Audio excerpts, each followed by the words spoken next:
G'day.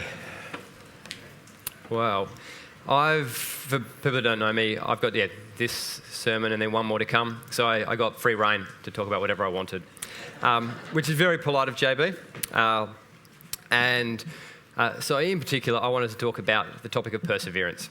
The strange thing is, I was talking to Dan just the other day and asking him about his last service because I remember it, because he wept like a baby for most of the service. And a number of us cried as well. And I can't remember what he talked on, but I just remember him crying lots. And he assured me that, he'd spoke on perseverance and that it was a lot about Hebrews. Kind of striking similarity. But I trust you guys can't remember what Dan spoke on all those years ago either, so it doesn't feel like going over old gear. But also I think it's really a wonderful sort of connection also with baptism. So kind of also, Joy, take this as a message to you as well. Because in a way, baptism is a really special time. It's a bit like a wedding ceremony where like a couple already love each other. Like it's not like they fall in love because, the girl wears a nice dress and the guy dresses up for a change. That's just a public declaration. And, you've already been loving Jesus for many years. And so take it as an encouragement to persevere in the same way that with a marital relationship, there would be ups and downs. We would encourage people to hang in there. So the passage I want to before we get onto the passage, let me tell you a story about three people who shaped my life. So I grew up going to Enfield Baptist, and I remember sort of hitting my late teens, kind of being at uni and just kind of loving uni life and all the freedom that brought. And then hanging out with this guy called Jared, and he was a good guy, and he kind of gave me this new understanding about prayer. So I'd always been going to church, and I'd always just thought prayer is something that sweet old ladies do. And they do, and praise God for people like Margaret and other prayer warriors that will pray up a storm. But I'd kind of, it was just what you did at the start and end of church, maybe at the end of the day. But Jared sort of taught me that praying could happen at any time. And so we went from just kind of, going to church to then going to church and then hanging out at Hungry Jack's afterwards, then going back to someone's house, watching Beverly Hills 90210 because it's the 90s. And that was what you had to do. But then he kind of taught us that you could just at the end of that, just start praying. And so suddenly prayer just became something that happened even when you're just kind of hanging out and eating food and just, paying each other out. It's hey, we should just stop and pray for each other now. And someone, shares a need or a struggle or whatever. We can just pray. We don't have to wait till the formal time. That prayer actually just became part of everyday life.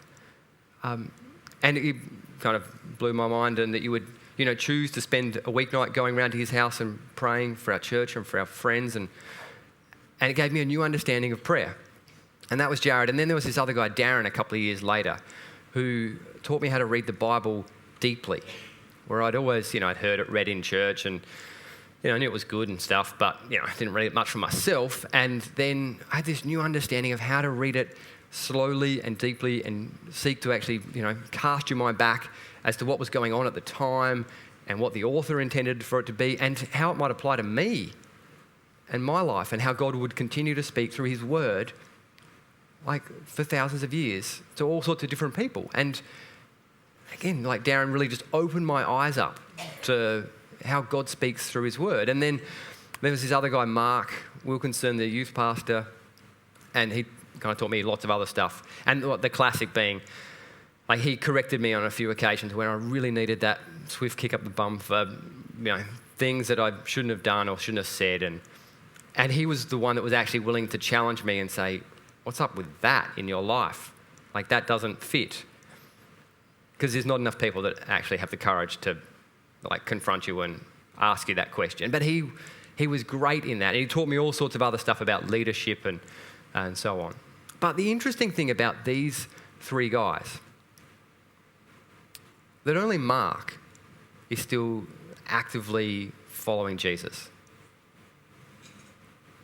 The other two, I don't know exactly where they're at. I've had conversations with one, and I know, he's not not interested. The other one, I know he'd sort of disappeared off from church life. Do you guys have people like that in your life that you remember from years back who really inspired your faith and you saw them as this, great man or woman of God, and then now you kind of think, what has happened to you? And it's kind of messes with our head, especially when we read scriptures like this from Romans. For I'm convinced that neither death nor life, neither angels nor demons, neither the present nor the future, nor any power, neither height nor depth, nor anything else in all creation will be able to separate us from the love of God that is in Christ Jesus our Lord. Like there's nothing that can separate us from Jesus. Like there's no sin that you can do that is so bad or that you've done so many times that Jesus just kind of says, I'm backing away now, had enough. Like, lustful thought number 78 was okay, but 79 is the limit and I'm cutting you off, or that anger for this level was okay, but you've pushed it too high, and like there's never a time where God says, no, sorry, that one's too far. But, dare I say, like any other relationship in life, there are two parties. And just like in a marital relationship, one person can walk away and the other person is left vulnerable and just standing there. God respects us. And so if we want to walk away, he'll keep tapping on the shoulder and saying, come back to me. I still love you. But he respects us and allows us to make our own decisions. So I want to read from Hebrews, because essentially the book of Hebrews is this one big, hefty warning letter saying, keep going. So for the last probably about 3 years, I've done this series called 66 Love Letters, which is essentially going through each book of the Bible and sort of trying to think about where it is a love letter from God to us. Because some of them, like if you just read it straight off yourself, Leviticus, it's just heavy going, like let's be honest. But there's actually bits in that where God is seeking to draw his people back. And so the other week I talked about, I kind of raced to the head for Revelations and said that that's actually also a love letter from God, reminding us about the future, about when Jesus comes back, our resurrected bodies, and the joy of the new heaven and new earth. Take this as the 66 love letters for Hebrews, okay? Hebrews in a nutshell, perseverance. That's what it's all about. Warning, saying, don't fall off, don't get weary, keep going, hang in there. Perseverance warns us, because essentially it's that whole recognition that, there are those people that run for a little while and then give up on the race. Don't be like that, keep going. So Hebrews chapter 12, I'm going to read a couple of verses. Therefore, since we are surrounded by such a great cloud of witnesses, let us throw off everything that hinders and the sin that so easily entangles, and let us run with perseverance the race marked out for us, fixing our eyes on Jesus, the pioneer and perfecter of faith. For the joy set before him, he endured the cross, scorning its shame, and sat down at the right hand of the throne of God. Consider him who endured such opposition from sinners, so that you will not grow weary and lose heart. That's kind of the warning. Essentially, that recognition that you could grow weary. You could lose heart. Now, on one level, you might, especially some of the senior members of the congregation, you might sit there and think, like, I've been through those times. Like, Scott, you're only halfway there. I know there are people in their 80s, 90s, and one great man who's 100, who talked about, persevering. That he's seen some, big struggles in his time. That it is possible to grow weary, to lose heart. So Hebrews calls us back to not do that. And it actually gives us a few tips as how to persevere. And I actually think the first one is that we would recognise that struggles will come. When I do pre-marriage classes with couples that are doe-eyed and dreamy about their honeymoon life forever together, one of my first things I want to do is let them know it's going to change. This feeling you have right now won't last forever. And every married person in the room said, amen. It's just that reality that it doesn't. Like the honeymoon thing that's great and wonderful, but you don't get 50 years of that. You get that for your engagement period or maybe a little bit after, but eventually there are a lot of dishes and dirty nappies and mortgages and just tough stuff. So if we think it's just all going to be, wonderful dresses and sharp suits and walks on the beach, it is not. So I think sometimes it really matters what our sort of perception on things are. And if we understand the struggles, then we're actually more likely to continue to persevere. In fact, if we think when Jesus talked about, take up your cross daily, that he's talking about something like this, that's how we get in this mess. He's not talking about having, ladies, wear cross necklaces, that's great. But that's not what Jesus is talking about when he talks about daily carry our cross. He's talking about a big hulking thing of wood. That's that recognition that in the same way that he struggled, that we will have struggles too. Because when we think of kind of, memory verses or things for our, the Bible verses, we think of kind of happy things, the joy of the Lord is my strength, or, sort of upbeat, it's all going to be good. We kind of skip over the other sort of classic verses. If the world hates you, keep in mind that it hated me first. Jesus also said that. It could be just as validly on a Bible, on a bookmark or something like that, surely, T-shirt. It's that whole thing of struggles will come. You think you're getting a hard time at work. You think, you get a hard time from your friends. Really? Remember what happened to Jesus? He got a hard time. So we need to actually recognise that struggles will come. And in that, and then it talks about, and watch out for the sin that so easily entangles. Now, I love the little hint at this great metaphor for the Christian life of the persevere in the race. That there is no question that the metaphor that we should have for the Christian life is definitely a marathon. It is running, a long, enduring race. Now, if you were to run a marathon, have you noticed what marathon runners sort of carry with them? Nothing. They wear their shorts and T-shirt. Hey, can I borrow that bag, Joy? You wouldn't imagine that a marathon runner would sort of carry their bag because there's got a few snacks and drinks and they don't run around with bags, do they? If you've got 42 Ks to run, you don't want this jingling about behind you all the while, because it's not heavy to carry for a few seconds, but 2, 3, however many hours it's going to, 4, 5, however many hours it's going to take you to run a marathon, carrying that, it's going to get pretty heavy. So what are we encouraged to know that struggles will come, but get rid of the things that entangle, the things that tie you up, things that hold you back. So whether that is sin, whether that is that persistent sin that keeps coming back in your life, that greed, that lust, that anger, that gossip, that internet pornography, that whatever it might be, the thing that keeps haunting you, have an accountability partner. Have someone that you can actually confess to and say, I'm really struggling with this. Can you pray for me? Can you ask me how it's going? Can you give me some tips? Can you challenge me and encourage me along the way? That we would actually have people in our lives, that we would invite them to speak into our life. But even if it's kind of positive things, even if it's just those, or even if it's just those negative attitudes that we might have. In the recent series on Declare, still the things we say with our mouths.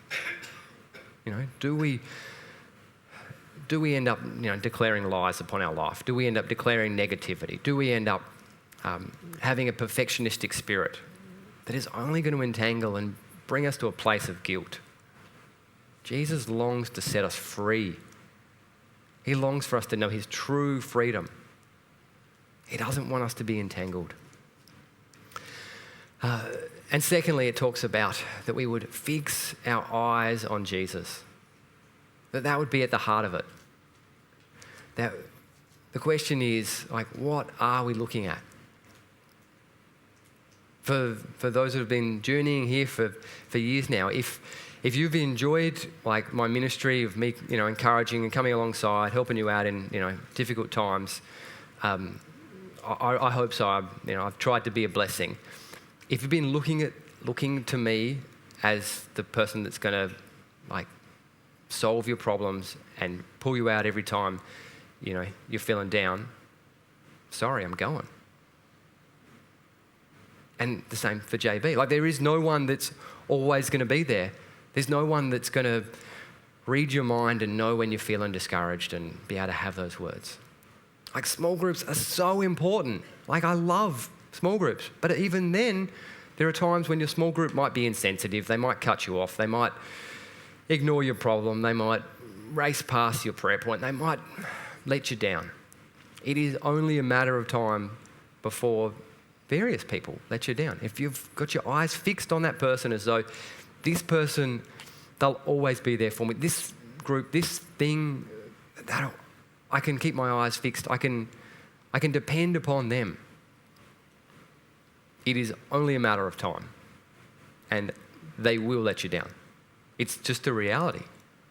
They're as human as you. You've let them down. Rest assured, they'll do the same. So we need to fix our eyes on Jesus. We need to turn to him, to realise that he is the perfecter of our faith, that he is the one that we focus on.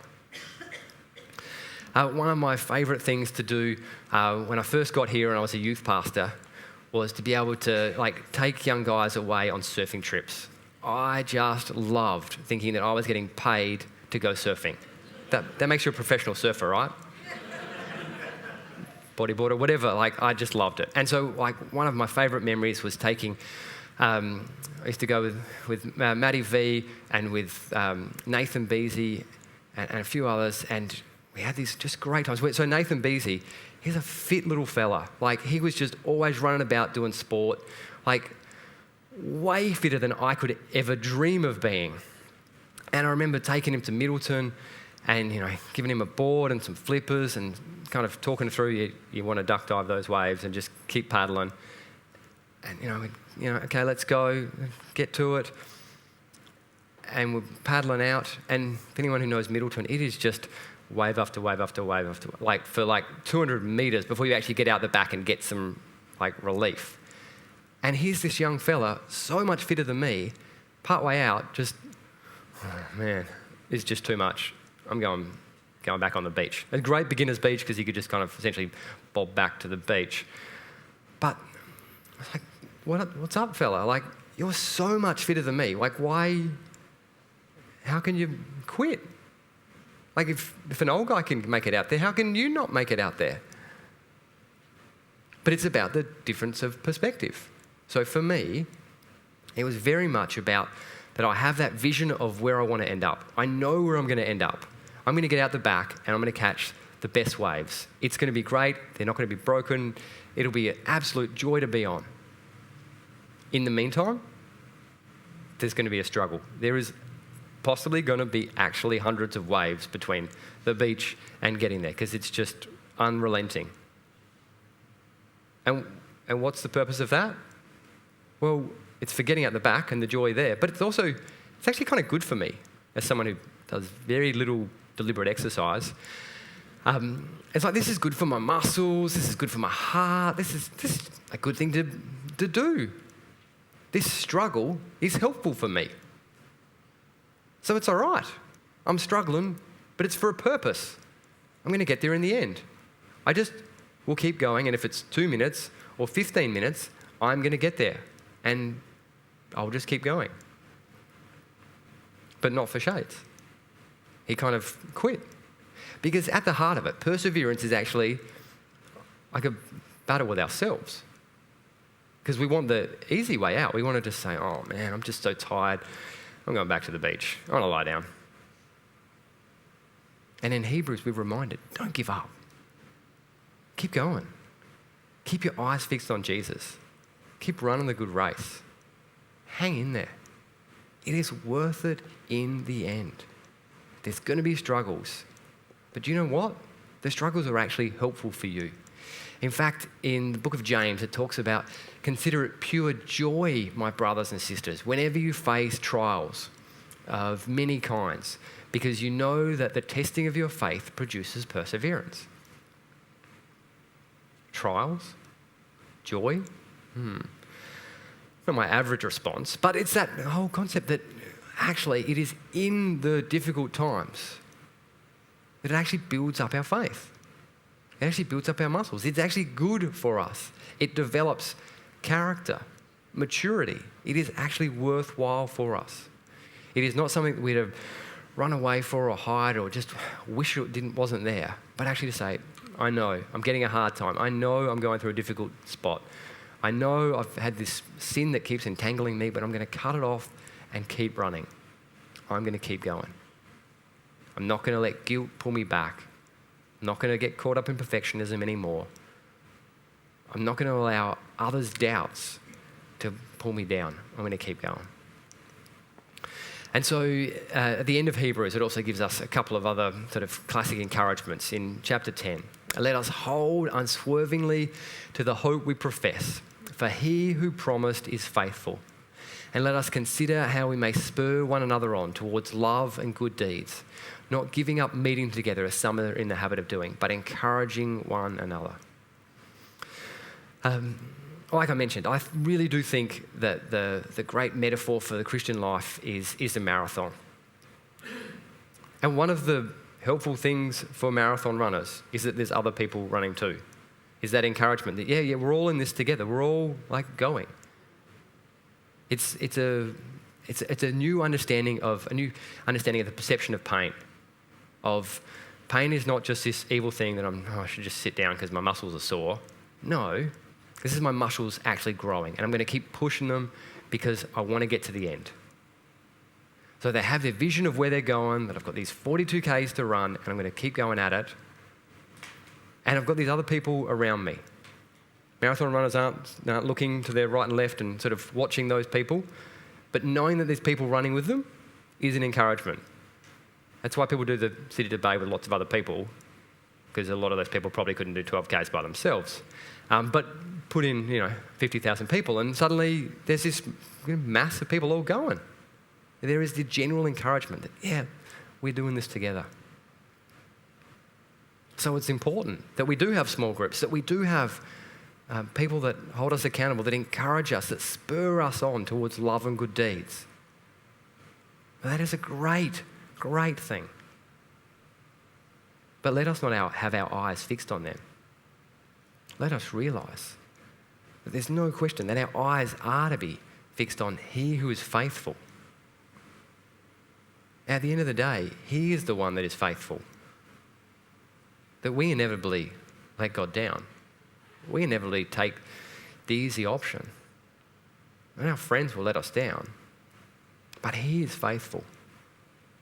So the question remains, what are you looking at? Are you looking at some other person? Are you looking at a church? Are you looking at a small group? Or are you keeping your eyes fixed on Jesus? I want to come now to a time of communion. Because I actually think as we talk about perseverance, that we actually have to bring it back to Jesus and what he has done, that he endured the cross for us, that he loved us so much, that his blood was shed for us. And so communion is a wonderful and special time when we remember that we are broken, that we are unfaithful, that we do sin. But the one thing that unites all believers is that we come at the foot of the cross, kneeling, acknowledging that we need Jesus, that we have sinned in the past and we still continue to get caught up in sin. But he who promised is faithful, that Jesus continues to love us. He continues to embrace us in the midst of our brokenness. In Romans 5, verse 8, it talks about, but God demonstrates his love for us in this, that while we were still sinners, Christ died for us. That Jesus does not wait for us to get our life in order. He does not wait for us to get all, pretty and presentable.